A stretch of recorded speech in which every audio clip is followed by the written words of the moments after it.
తెలివితేటలు వాడాల్సింది అవతలని మోసం చేయడానికో మోసం చేస్తున్నారని తెలుసుకోవడానికో కాదు, పని చేయడానికి అంతే. హలో అండి, ఈరోజు వీడియోలోకి వెళ్తే చూసారు కదా, తమ్నెల్ చూస్తే మీకు అర్థమైపోయి ఉంటుంది. నాటుకోడి కూర, అలాగే దీనికి కాంబినేషన్ ఏంటి అనేది మీరు కామెంట్ చేసి చెప్పండి వీడియో కంప్లీట్ అయ్యేలోపు.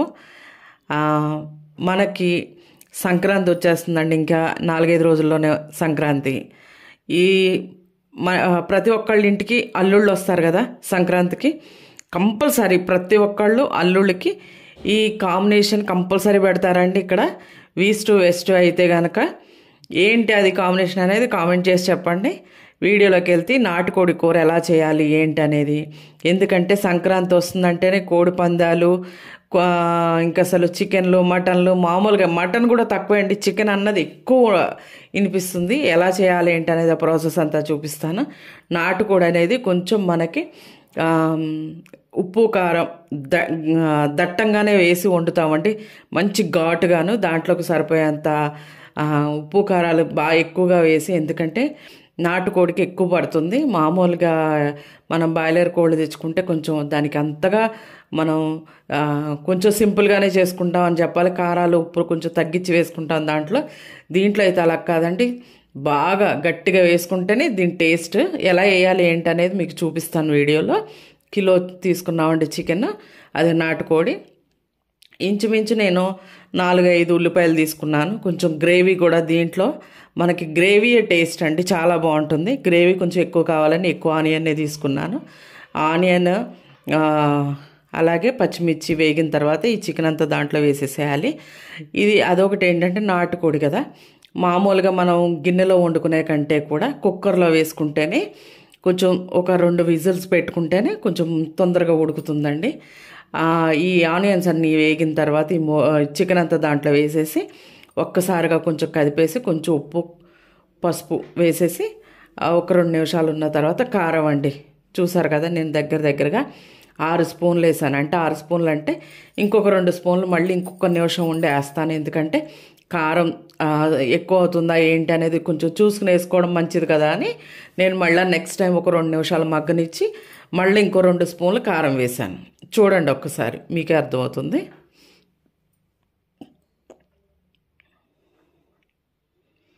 అలాగే కూర అంతా ఒక్కసారి కలిపేసుకుని దీంట్లోకి మసాలా కొంచెం ఒక 1 ఇంచు అల్లం, ఒక వెల్లుల్లి, జీలకర్ర, ధనియాలు, దాల్చిన చెక్క, 4-5 లవంగాలు, కొంచెం మీకు ఇంకా ఘాటుగా కావాలనుకుంటే కొంచెం వేసుకోవచ్చండి, వేసుకుంటేనే బాగుంటుంది. 2 ఇలాచీలు, గసగసాల ప్లేస్లో నేను ఎప్పుడు జీడిపప్పు వేసుకుంటానండి ఎక్కువ శాతం.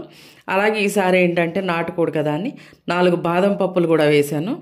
ఇదంతా మంచిగా కలంలో నూరుకున్నామండి, ఎందుకంటే నేనైతే కనుక ఇలాంటి కూరల కోసమనే ప్రత్యేకంగా కలం కొనుక్కున్నాను. అసలు దాంట్లో నూరుతున్నప్పుడే ఆ మసాలా మంచి స్మెల్ వస్తుందండి.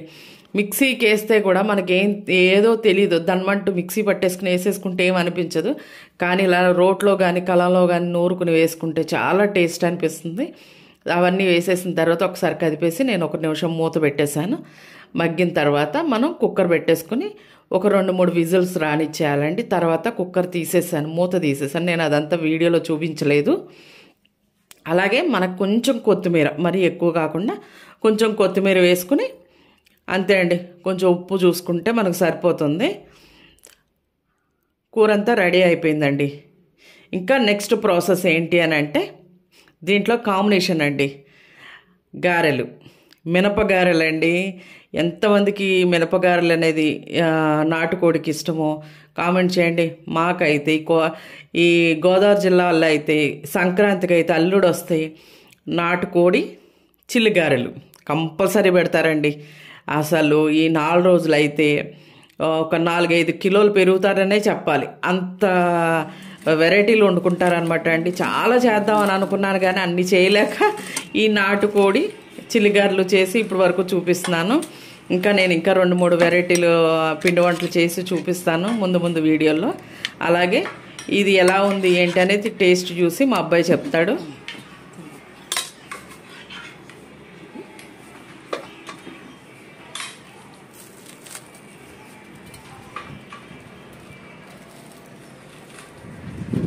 చూసారా గారెలు ఇలా ముక్క ఇరవగానే క్రిస్పీనెస్ అండి, చాలా క్రిస్పీగా చాలా బాగుంటాయి. లోపలేమో సాఫ్ట్గా ఉండి పైన అంతా క్రిస్పీగా మినపగారెలు. మీకు ఈ వీడియో నచ్చితే కనుక లైక్ చేసి షేర్ చేసి తప్పకుండా సబ్స్క్రైబ్ చేసుకోండి. అలాగే వీడియో ఎలా ఉంది ఏంటి అనేది కూడా మంచి మంచి కామెంట్లు పెట్టండి.